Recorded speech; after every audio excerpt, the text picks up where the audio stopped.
Hello guys, welcome back to our channel SSC study one में, जिसमें आज हम ज्योग्राफी की 25वीं क्लास को कवर करेंगे और हम उसमें बंगाल की खाड़ी में जल गिराने वाली नदियों को पढ़ रहे थे, जिनको प्रायद्वीपीय नदियां भी कहा जाता है।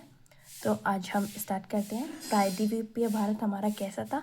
तो वह जो दक्षिण भारत है हमारा, यही क्या था? प्रायद्वीपीय भारत था हमारा, जिसमें जो नदियाँ बहती हैं आज हम उनमें पढ़ेंगे। और जो मैंने कल नदियाँ बताई थी उनसे अदर भी कुछ नदियाँ हैं जो प्रायद्वीप भारत के अंतर्गत आती हैं। यहाँ पर देखिए प्रायद्वीप नदियाँ। अब प्रायद्वीप नदियाँ दो प्रकार की है, पूर्व की ओर बहने वाली यानी जो बंगाल की खाड़ी में जल गिराती हैं, और पश्चिमी की ओर बहने वाली यानी जो अरब सागर में अपना जल गिराती हैं। तो जो हमारी पूर्व की ओर जल गिराती हैं वे क्या बनाती हैं? डेल्टा बनाती हैं। और जो दक्कन का पठाव का झुकाव है वह पूर्व की ओर है। ये सब कहाँ गिरती हैं? तो बंगाल की खाड़ी में गिरती हैं। अब यहाँ पर देखिए जो पश्चिमी की ओर बहती है अरब सागर में गिरती हैं। तो वे क्या बनाती हैं? वे ज्वारंद मुख बनाकर अरब सागर में गिरती है, जैसे ये डेल्टा बनाती हैं इस तरीके से। अब यहाँ पर देखिए आपको प्रायद्वीपीय भारत का चित्र दिख रहा होगा, है ना? इसमें सबसे पहली नदी कौन सी आ रही है? तो दामोदर नदी। हम दक्षिण भारत में या फिर प्रायद्वीपीय भारत में, जो कि बंगाल की खाड़ी में जल गिराती हैं, वही नदियाँ पढ़ेंगे जो मोस्ट इम्पोर्टेंट है। जो हमारे लिए इम्पोर्टेंट नहीं है वो मैम ने छुड़वा दी है, ठीक है। अब यहाँ पर देखिए दामोदर नदी छोटा नागपुर पठार यानी झारखंड रूस प्रदेश से निकलती है और यह भ्रंश घाटी में बहती है। हुगली की सहायक नदी है कौन? दामोदर। इसको बंगाल का शोक कहा जाता है, क्योंकि जब भी यह नदी बहती है तो बंगाल में दुख यानी शोक मनाया जाता है, क्योंकि बहुत तहस नहस करती है वहाँ की चीज़ों को। और इसकी सहायक नदी कौन कौन सी है? बोकारो, बिराकर। और बिराकर पर कौन सा बांध स्थित है? तो तिलैया बांध बिराकर नदी पर स्थित है। कोनार और जमुनिया ये किसकी सहायक नदी है? तो यह दामोदर नदी की सहायक नदी है। और दामोदर नदी अपना जल कहाँ पर गिराती है? तो बंगाल की खाड़ी में गिराती है। अब सेकंड देखिए स्वर्ण रेखा नदी। तो स्वर्ण रेखा नदी सबसे पहले यहाँ इसकी सहायक नदी देख लीजिए, खरकई, रारू, काची और दुलंग। और कौन सी है? करकरी। और इस पर कौन सा शहर स्थित है? स्वर्ण नदी पर कौन सा शहर स्थित है? तो जमशेदपुर स्थित है। अब यहाँ पर देखिए छोटा नागपुर पठार यानी रांची पठार से यह निकलती है और इस नदी में सोना पाया जाता है। सर्वाधिक क्या पाया जाता है? सोना पाया जाता है, इसीलिए इसका नाम स्वर्ण रेखा नदी पड़ा। अब कौन सी है? वैतरणी। वैतरणी उड़ीसा के गोनसिखा गुप्तगंगा पहाड़ियों से निकलती है। और किस हिल से निकलती है यानी किस चोटी से निकल कर आती है? क्योझर हिल से निकलती है। इस नदी के बारे में बस आपको इतना ही याद करना है। फोर्थ देखिए ब्रह्मणी। ब्रह्मणी किन दो नदियों के मिलने से बनती है? तो शंख और दक्षिणी कोयल के मिलने से बनती है। ब्रह्मणी नदी को दक्षिणी कोयल भी कहा जाता है। इस पर कौन सा शहर स्थित है? तो इस पर राउरकेला स्थित है, जो कि उड़ीसा में है। सहायक नदी कौन सी है इसकी? शंख, टिकारा, कारो इसकी सहायक नदियां हैं। अब नेक्स्ट देखिए वंशधारा। वंशधारा ओडिशा और आंध्र प्रदेश में अपना डेल्टा बनाती है और उस डेल्टे को क्या नाम दिया गया है? ओरिड वेल्डे कछुआ का नाम दिया गया है। एक बार और बोलते हैं, ओलिव रिडले कछुए का नाम दिया गया है। अब देखिए नेक्स्ट महानदी। यह कितने किलोमीटर लंबी है? तो यह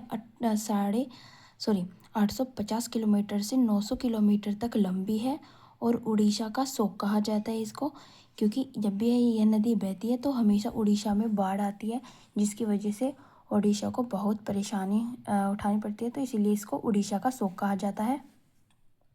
और यह किस पहाड़ी से निकलती है? तो सिंघवा पहाड़ी से निकलती है, जो कि छत्तीसगढ़ के रामपुर में स्थित है। और यहाँ पर देखिए छत्तीसगढ़, उड़ीसा, झारखंड, महाराष्ट्र, मध्य प्रदेश से होकर यह नदी आती है और इस नदी पर हीराकुंड बांध स्थित है। इसकी सहायक नदी तेल, जोक, ओंग, हसदेव, मांड, शिवनाथ इसकी सारी सहायक नदी है। और जो ये हमारा हीराकुंड बांध है उड़ीसा में स्थित है और भारत का सबसे बड़ा बांध है। नेक्स्ट देखिए गोदावरी। इसको दक्षिण गंगा कहा जाता है। कितने किलोमीटर तक बहती है, लंबी है? तो यह 1450 किलोमीटर से लेकर 1465 के आसपास तक का किलोमीटर लंबी है। अब यहाँ पर देखिए इसका उद्गम त्र्यंबकेश्वर जिले से और सहहृदय यानी पश्चिमी घाट से होता है। और कहाँ से निकलते हैं यानी जिला? तो महाराष्ट्र के नासिक से यह निकलती है। अब यहाँ पर देखिए महाराष्ट्र, छत्तीसगढ़, तेलंगाना, आंध्र प्रदेश,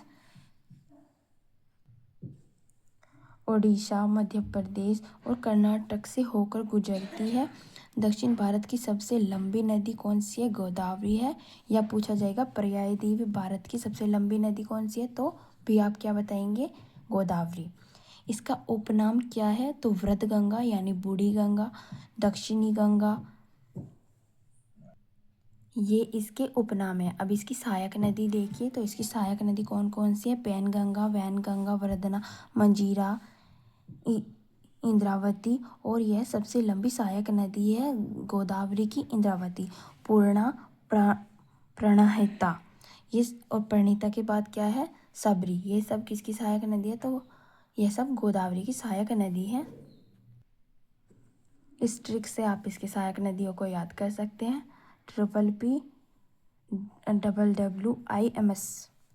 अब यहाँ पर देखिए बंद हो चुका हैवलॉक पुल जो कि इस पर बनाया गया था, अब यह पुल बंद हो चुका है।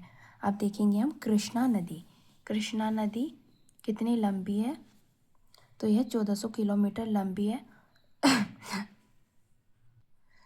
यहाँ पर एक पॉइंट रह गया, गोदावरी नदी पर कौन सा शहर स्थित है? तो कौन सा शहर स्थित है? राजमुंदरी शहर स्थित है। कौन सा शहर? राजमुंदरी। अब यहाँ पर देखिए इस पर कौन सा शहर यानी कृष्णा नदी पर कौन सा शहर स्थित है? तो विजयवाड़ा या फिर श्रीशैलम आंध्र प्रदेश। तो इन दोनों में से कोई सा भी आ जाता है। अब यहाँ पे देखिए इसका उद्गम कहाँ से होता है? महाबलेश्वर की यानी महाराष्ट्र के महाबलेश्वर की पहाड़ियों से इसका उद्गम होता है। यह कहाँ कहाँ से होकर गुजरती है? तो महाराष्ट्र, कर्नाटक, तेलंगाना, आंध्र प्रदेश से होकर यह अपना डेल्टा बनाती है बंगाल की खाड़ी में यानी दक्षिण में गिरती है। और यह नदी दक्षिण भारत की दूसरी सबसे लंबी नदी है। इसकी सहायक नदियाँ भीमा, तुंगभद्रा, घाटप्रभा, मालप्रभा, मूसी, कोयना, दूधगंगा, पेरला, वारनाडंडी और पंचगंगा, ये सब इसकी सहायक नदी हैं। और आप कैसे याद कर सकते हैं इसको? ट्रिक है, भीम तू मौसी को घाट दू घी माल। दोबारा देखिए, भीम तू मौसी को घाट ले जा दूध की माला बना। तो इस ट्रिक से आपको इसकी सारी सहायक नदियाँ याद हो जाएंगी। और यहाँ पर गौर से देखिए इसमें ये जो डार्क है यहाँ पर, यही कौन सी नदी है? यही कृष्णा नदी है। शायद मैंने आपको गोदावरी नदी का मैप नहीं दिखाया है, तो वो भी देख लीजिए एक बार आप। ये देखिए इसमें गोदावरी और कृष्णा दोनों नदियाँ हैं। यहाँ से त्र्यंबकेश्वर से ये गोदावरी नदी आ रही है, ये इसकी सहायक नदियाँ हैं। और ये महाबलेश्वर से कौन सी नदी है? तो यह कृष्णा नदी है। यहाँ विजयवाड़ा शहर स्थित है इस पर। और ये देखिए मूसी जो कि हैदराबाद से आती है, डंडी यहाँ से आती है। और इसकी सबसे लंबी नदी कौन सी है? तुंगभद्रा नदी कृष्णा नदी की सबसे लंबी सहायक नदी है। यहाँ से तुंगभद्रा नदी दोनों मिल जाती है, जो क्या बनती है? चिनाब नदी बन जाती है। तो फिर ये आगे जाके चिनाब नदी बन के कृष्णा नदी में मिल जाती है। ठीक है, अब इन दोनों की सहायक नदी कौन सी है? तो इसकी भद्रा की सहायक नदी कौन सी है? हंगरी। हंगरी किसकी सहायक नदी है तो पूछा जाता है तो आप बोलेंगे तुंगभद्रा नदी की सहायक नदी हंगरी है। आप वीडियो को पॉज कर करके अच्छे से सब कुछ डीपली देखना और पढ़ना। इसमें हर एक वो छोटे से छोटा पॉइंट कवर है जो भी एग्ज़ाम में होगा। इससे बाहर एग्ज़ाम में कुछ भी नहीं आने वाला, इतना अच्छा मैम पढ़ा रही हैं उस पर। रक्षक बैच में बहुत अच्छी जीके पढ़ाई जा रही है। RWA की फैमिली में मुझे आरुषि मैम बहुत अच्छी टीचर लगती हैं, जो कि बहुत अच्छे से पढ़ाती हैं और क्लास में ही याद कराती हैं। तो उसके अकॉर्डिंग मैंने आपको भी बहुत अच्छे से मैप बना के दिखाया है, तो आप अच्छे से याद कीजिएगा। नेक्स्ट यानी 9 नदी हमारी कौन सी है? पेन्नार नदी। यह आंध्र प्रदेश से बहती है। सॉरी गाइस, मतलब आंध्र प्रदेश से होकर यह अपना जल दक्षिण यानी बंगाल की खाड़ी में गिराती है। इसका उद्गम चिकबल्लापुर कर्नाटक से होता है। इसका उपनाम उत्तर पिनाकिनी है और यह आंध्र प्रदेश से होकर अपना जल कहाँ पर गिराती है? बंगाल की खाड़ी में। मैप में आप देख रहे होंगे, शायद आपको इसका चित्र ना दिख रहा हो। देखिए मैंने इसके चित्र को हाईलाइट कर दिया है, शायद अब आपको दिखेगा ये। यहाँ पर देखिए, ये है हमारी कौन सी? पेन्नार नदी, जो कि आंध्र प्रदेश से गिरती है और इसका उद्गम कहाँ से होता है? कर्नाटक से। अब देखते हैं कावेरी। कौन सी नदी? कावेरी। इसकी लंबाई कितनी है? 800 किलोमीटर इसकी लंबाई। कावेरी नदी का उद्गम कहाँ से होता है? तो ब्रह्मगिरी पहाड़ियों से, कर्नाटक से इसका उद्गम होता है। कर्नाटक में कौन से जिले से? कोडांग जिले से इसका उद्गम होता है। एकमात्र दक्षिण भारत की ऐसी नदी है जो वर्ष भर बहती है, यानी इसमें सदा जल भरा रहता है। और यहाँ पर देखिए किस राज्य से होकर जाती है? कर्नाटक, तमिलनाडु, केरल और पुडुचेरी से होकर यह बंगाल की खाड़ी में अपना जल गिराती है। इसको धार्मिक मान्यता के आधार पर दक्षिण भारत की गंगा वैली भी कहते हैं। ये आपको याद रखना है कि कौन सी नदी को धार्मिक मान्यता के अकॉर्डिंग गंगा वैली कहा जाता है, तो किसको? कावेरी को कहा जाता है। इसकी सहायक नदी कौन सी है? हेमवती, काविनी, भवानी, शिमशा, अमरावती और लोकापावनी। और यह अपना डेल्टा गंगा के साथ बनाती है और क्या कहा जाता है? दक्षिण भारत का बगीचा।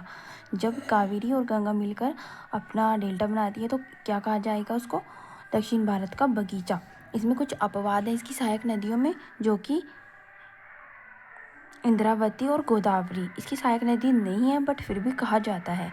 इनका उपनाम, इसको दक्षिण भारत का अन्ना भंडार भी कहा जाता है, दक्षिण भारत का बगीचा और दक्षिण भारत की गंगा वैली। ये तीनों नाम बहुत मोस्ट इम्पोर्टेंट है कावेरी नदी के अकॉर्डिंग, तो आप याद कर लीजिएगा। बाकी आप इसका चित्र देख लीजिए। यहाँ पर देखिए, अब यहाँ पर देखिए ये कौन सी है? तो यह कावेरी नदी है और ये इसकी सहायक नदी है। यहाँ से कौन सी है? कबिनी, भवानी, नोइला, अमरावती, लोकापाथवेनी, सिमसा और मेहवाती, ये सब इसकी सहायक नदी है जो मानचित्र में दर्शा रही है। और यहाँ से ये अपना जल गिराती है। सदा जल भरा रहता है, यानी ये सदा बहने वाली 12 माह बहती है ये नदी। और इससे अच्छा क्वेश्चन बनता ही बनता है। अब कल नेक्स्ट क्लास में हमारा कौन सा टॉपिक होगा? तो पश्चिमी की ओर बहने वाली नदियाँ, यानी अरब सागर में गिरने वाली नदियाँ। इसकी क्लास होगी कल। हम इसमें इनके बारे में पढ़ेंगे। ये उसका डायग्राम है। तो चलिए दोस्तों, अगर आपको मेरा वीडियो अच्छा लगता है तो like, comment, subscribe and thank you. Vande Mataram.